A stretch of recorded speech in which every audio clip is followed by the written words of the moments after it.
Welcome to the DirectCaster software training series, where we show users how to use various aspects of the DirectCaster system. In this video, we'll be going over the Settings tab. For the most part, you should leave the settings as they have been set.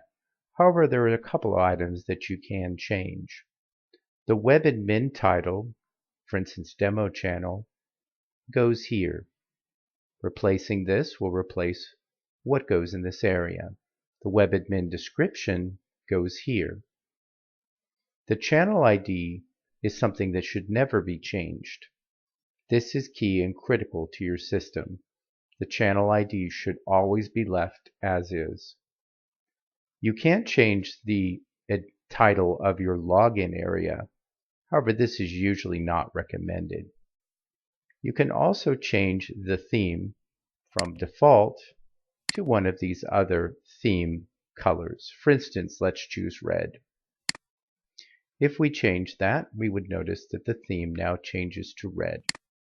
We usually recommend that users leave it at the default theme, since it's most consistent with the rest of the system.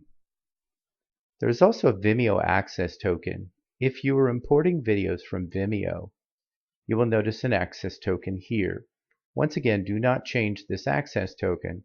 Ask for assistance of the admins if you need any help editing this section. There's also a page limit. How many videos can appear on each page in the video and user tables section? It's set to a default of 200, which we suggest leaving it. There's also the default genre for your channel and your default tag. These again are set by the admin, so we suggest that they be left as is.